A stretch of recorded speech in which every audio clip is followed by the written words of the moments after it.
Bismillahirrahmanirrahim. Assalamualaikum warahmatullahi wabarakatuh. Dalam pertemuan kali ini, kita akan membahas tentang listrik statis dalam kehidupan sehari-hari. Ada 4 materi pokok yang akan kita bahas. Yang pertama tentang muatan listrik. Yang kedua hukum Coulomb. Yang ketiga medan listrik. Yang keempat, beda potensial dan energi listrik. Yang pertama, muatan listrik. Menurut teori atom Bohr, atom tersusun atas partikel subatom, yaitu proton, bermuatan positif, neutron tidak bermuatan, dan elektron bermuatan negatif. Jadi atom itu terdiri dari 3 subatom, yaitu proton, neutron, dan elektron. Proton bermuatan positif, neutron tidak bermuatan, dan elektron bermuatan negatif. Neutron dan proton membentuk inti atom, sementara elektron bergerak di sekitar inti atom.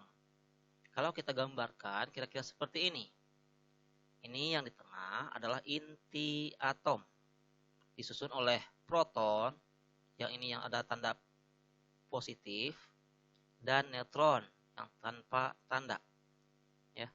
Proton tanda positif, neutron tanpa tanda, di mana neutron tidak bermuatan, protonnya bermuatan positif, dan ada elektron yang bergerak mengelilingi inti atom tersebut. Ini elektron bergerak mengelilingi inti atom. Nah, elektron inilah yang memiliki kaitan erat dengan fenomena kelistrikan pada suatu benda. Maksudnya bagaimana? Nah, nanti kita lihat pada materi berikutnya. Di alam ini, pada umumnya, benda mempunyai jumlah elektron dan proton yang sama. Atau pada umumnya jumlah elektron dan proton pada atom sebuah benda adalah sama. Jadi kalau sebuah benda mempunyai 5 proton, maka dia juga mempunyai 5 elektron. Contohnya seperti ini. Ini sebuah benda mempunyai 5 proton, 5 positif, 1, 2, 3, 4, dan 5. Maka dia juga mempunyai 5 buah elektron, 1, 2, 3, 4, dan 5. Nah, benda dalam keadaan seperti ini dikatakan dalam keadaan netral. Kenapa netral? Karena 5 positif tambah 5 negatif hasilnya 0. Atau jumlah proton dan jumlah elektronnya sama banyak. Tidak ada yang dominan. Maka benda dikatakan tidak bermuatan atau netral. Nah, kapan sebuah benda dikatakan bermuatan? Nah, kita lihat gambar berikutnya. Di gambar ini kita lihat ada 1, 2, 3, 4, 5. 5 buah proton. Sementara elektronnya ada 1, 2, 3, 4, 5, 6, 7. Protonnya ada 5, 5 plus, 5 tambah. Elektronnya ada 7 min.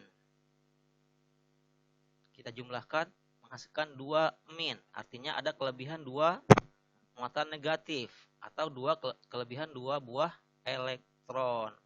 Maka benda seperti ini dikatakan bermuatan negatif.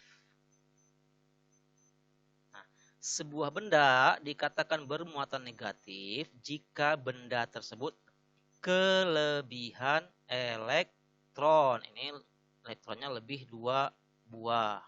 Jadi sebuah benda dikatakan bermuatan negatif jika benda tersebut kelebihan elektron. Nah, sekarang lihat gambar ini. Benda yang sama mempunyai proton 1, 2, 3, 4, dan 5. Sementara elektronnya ada 1, 2, 3, dan 4. Nah, protonnya 5 plus, elektronnya 4 min. Menghasilkan 1 plus atau kelebihan 1 buah proton. Maka benda ini dikatakan bermuatan positif. Benda ini dikatakan bermuatan positif. Nah, kapan sebuah benda dikatakan bermuatan positif? Sebuah benda dikatakan bermuatan positif jika benda tersebut kekurangan elektron. Jadi bukan kelebihan proton, tapi sebuah benda dikatakan bermuatan positif jika benda tersebut kekurangan elektron. Ya, sekali lagi bukan karena kelebihan proton, tapi karena kurang jumlah elektronnya, maka benda dikatakan bermuatan positif. Nah, sekarang pertanyaannya bagaimana cara memberi muatan pada benda? Tadi pada slide sebelumnya sudah dikatakan bahwa pada umumnya benda bermuatan netral atau jumlah proton dan jumlah elektronnya sama banyak. Nah, sekarang bagaimana atau apa yang dapat kita lakukan agar benda itu bermuatan, atau bagaimana cara memberi muatan pada benda? Nah, ini salah satu cara memberi muatan kepada suatu benda adalah dengan cara digosokkan pada benda lain. Jadi digosokkan pada benda lain. Contoh, sisir atau penggaris plastik digosokkan pada rambut kering. Ya, sisir atau penggaris plastik digosokkan pada rambut kering. Ini rambut kering. Awalnya dalam keadaan netral, punya proton 3, elektron 3. Ini sisir, juga dalam keadaan netral, punya proton 3 dan elektron 3. Nah, sisir digosokkan kepada rambut kering. Nah, kedua benda ini digosokkan. Ya, digosokkan. Nah, elektron di rambut kering ini karena mendapat energi dari gosokan tersebut, ya gosokan biasanya menghasilkan panas. Nah, panas ini menjadi energi bagi elektron sehingga elektron di rambut kering meloncat ke sisir. Ya, sekali lagi, karena ada panas yang menjadi energi sehingga elektron yang ada di rambut kering meloncat ke sisir, sehingga keadaannya menjadi rambut kering kekurangan 1 elektron karena elektronnya berpindah ke sisir, sementara sisir kelebihan elektron karena mendapat tambahan elektron dari rambut kering. Nah, di sini dikatakan rambut kering kekurangan elektron sehingga dia bermuatan positif. Sementara itu sisir dia kelebihan elektron, maka disertakan sisir menjadi bermuatan negatif. Sekali lagi, rambut kering karena elektronnya 1 berpindah ke sisir, maka rambut kering kekurangan elektron, dikatakan rambut kering bermuatan positif. Sementara sisir dia kelebihan elektron, maka dikatakan sisir ini bermuatan negatif. Contoh 2. Kaca digosokkan pada rambut kering. Ya, kaca digosokkan pada rambut kering. Nah, ini rambut kering, gambarnya sama seperti tadi. Dalam kondisi normal, rambut kering itu berada dalam keadaan netral. Jumlah protonnya sama banyak dengan jumlah elektron. Digosokkan dengan kaca. Pada keadaan awal, kaca juga dalam keadaan netral. Jumlah protonnya sama banyak dengan jumlah elektronnya. Nah, kaca digosokkan kepada rambut kering. Digosokkan. Nah, apa yang akan terjadi? Nah, ternyata bukan elektron dari rambut kering yang berpindah ke kaca, tapi elektron dari kaca berpindah ke rambut kering.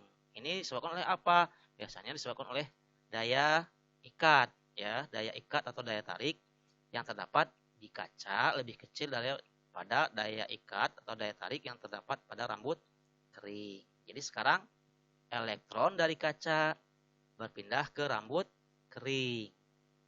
Ini seperti ini. Nah, rambut kering mendapat tambahan elektron. Jadi dikatakan rambut kering kelebihan elektron.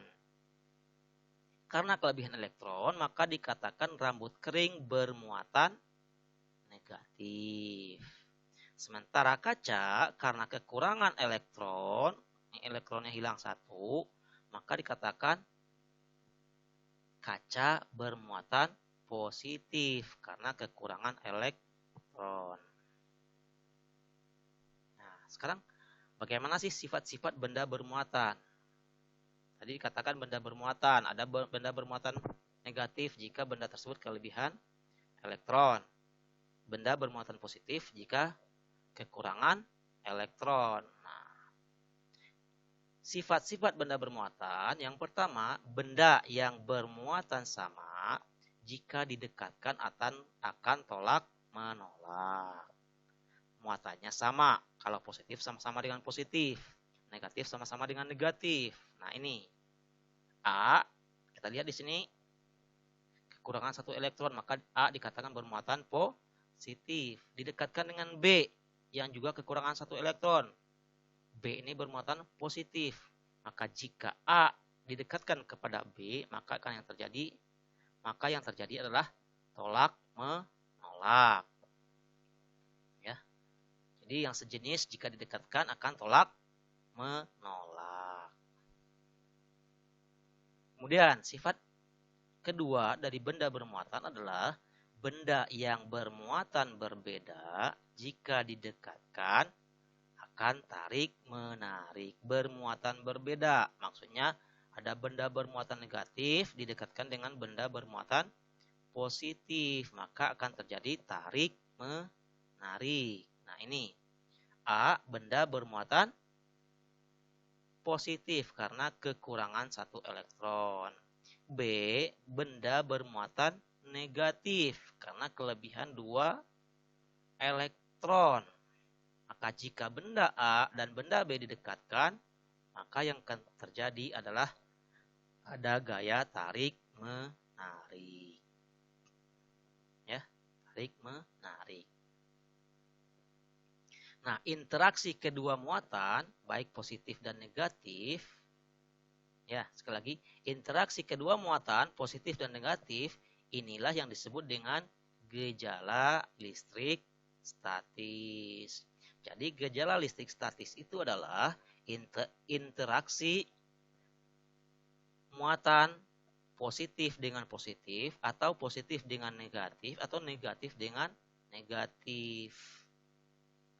Atau lebih singkatnya, interaksi kedua muatan disebut gejala listrik statis. Ya. Materi kedua pada pertemuan kali ini itu tentang hukum Coulomb. Hukum Coulomb ini berbicara tentang, sebelum itu, hukum Coulomb diambil dari nama penemunya yaitu Charles Augustin Coulomb. Dia hidup dari tahun 1736 sampai 1806, seorang ilmuwan Prancis. Nah, Charles Augustin Coulomb ini dia menyelidiki hubungan gaya tolak-menolak atau gaya tarik-menarik dua benda bermuatan listrik terhadap besarnya muatan listrik dan jaraknya menggunakan alat neraca puntir Coulomb, ya. Jadi yang diselidikinya adalah hubungan gaya tolak atau gaya tarik antara dua muatan listrik, dua benda bermuatan listrik terhadap besarnya muatan dan jarak antara kedua muatan. Alat yang digunakannya adalah neraca puntir Coulomb. Gambarnya seperti ini, ya. Gambarnya neraca yang dipergunakan oleh Charles Augustin Coulomb pada abad 17, ya, abad 17. Nah, dari hasil percobaannya ini, Coulomb mendapat kesimpulan yang pertama, semakin besar jarak kedua benda yang bermuatan, semakin kecil gaya listrik antara benda tersebut. Sekali lagi, semakin besar jarak kedua benda yang bermuatan, semakin kecil gaya listrik antara benda tersebut. Dan sebaliknya. Sebaliknya maksudnya jika semakin kecil jarak kedua benda yang bermuatan, maka akan menghasilkan gaya listrik yang semakin besar. Nah, ini ilustrasinya kira-kira seperti ini. Benda bermuatan Q1 dan benda bermuatan Q2 dipisahkan oleh jarak R yang cukup besar. Maka ini akan menghasilkan gaya listrik yang kecil karena R-nya atau jaraknya besar, ya. Jaraknya besar, gaya listriknya akan menjadi kecil. Beda dengan gambar yang berikutnya. Q1 dan Q2 jaraknya kecil atau R-nya kecil, maka akan menghasilkan gaya listrik yang besar. Jadi berbanding terbalik. Jika R besar, maka gaya listrik kecil. Jika R kecil, maka gaya listrik akan menjadi besar. Kesimpulan yang kedua, semakin besar muatan kedua benda, semakin besar gaya listriknya. Jadi jika muatan bendanya semakin besar, maka gaya listriknya juga akan semakin besar. Nah, ilustrasinya seperti ini, ya. Q1, Q2 dia pisahkan oleh jarak R. Muatannya besar, maka gaya listriknya juga besar. Ini digambarkan besar, ya, muatannya besar. Muatannya besar. Muatannya besar, maka gaya listriknya juga besar. Beda lagi dengan gambar yang berikutnya. Di gambar berikutnya digambarkan muatannya kecil, Q1, Q2 kecil, ya. Muatannya kecil, maka gaya listrik yang dihasilkannya juga kecil. Jadi berbeda dengan jarak, ya. Kalau jarak semakin besar jarak, maka semakin kecil gaya. Kalau untuk muatan benda, semakin besar muatan benda, gaya listriknya juga akan semakin besar. Semakin kecil muatan benda, muatannya semakin kecil, maka gaya listriknya juga akan semakin kecil. Nah, secara matematis, hubungan antara jarak, besar muatan, dengan gaya kolom, bisa dituliskan dengan FC sama dengan K kali Q1 kali Q2 dibagi R kuadrat. R kuadrat itu jarak, ya. Di mana FC itu adalah gaya kolom. Satuannya nanti Newton, ya, dilambangkan dengan huruf N besar. Sekali lagi FC itu adalah gaya kolom, di mana satuannya nanti Newton dilambangkan dengan huruf N besar. K itu konstanta Boltzmann. Besarnya 9 kali 10 pangkat 9 Newton meter kuadrat per kolom kuadrat. K sekali lagi konstanta yang nilainya tetap, yaitu sebesar 9 kali 10 pangkat 9 Newton meter kuadrat per kolom kuadrat. R jarak antara dua muatan, ya, jarak antara dua muatan Q1 atau Q dan Q2 terpisah sejarak R. Nah, jarak ini satuan standarnya adalah meter, dilambangkan dengan M nantinya. Q1 besar muatan listrik benda pertama, satuannya kolom, dilambangkan dengan huruf C seperti ini, ya, kolom. Sementara Q2 besar muatan listrik benda kedua, juga satuannya kolom, dilambangkan dengan huruf C besar. Ya, C besar. Contoh soal, ya. Dua buah muatan listrik positif yang ada di dalam membran sel saraf masing-masing sebesar Q dan 2 Q terletak pada jarak 2 cm. Hitung berapakah gaya kolom yang dialami kedua muatan tersebut jika Q sama dengan 1,6 kali 10 pangkat min 19 kolom dengan besarnya konstanta K sama dengan 9 kali 10 pangkat 9 Newton meter kuadrat per kolom kuadrat. Nah, dikatakan di soal dua buah muatan listrik positif. Jadi muatannya kedua-duanya positif. Yaitu sebesar Q dan 2 Q. terletak pada jarak 2 cm. Nah, ini Q dan 2Q ini besar muatan. Jarak R itu 2 cm. Nah, ditanya dengan Q-nya 1,6 kali 10 pangkat min 19 kolom. Dan K-nya 9 kali 10 pangkat 9 Newton meter kuadrat per kolom kuadrat. Nah, diketahui, kita bisa tuliskan. Nah, muatan 1, Q1. Dikatakan plus Q. Karena 1 Q nilainya 1,6 dan muatan 1 itu sama dengan 1 Q, maka muatan Q1 1,6 kali 10 pangkat min 19 kolom. Muatan Q2 atau Q2 adalah 2 Q atau plus 2 Q. Berarti 2 kali 1,6 kali 10 pangkat min 19. Yaitu 3,2 kali 10 pangkat min 19 kolom. Terus jarak kedua muatan R 2 cm.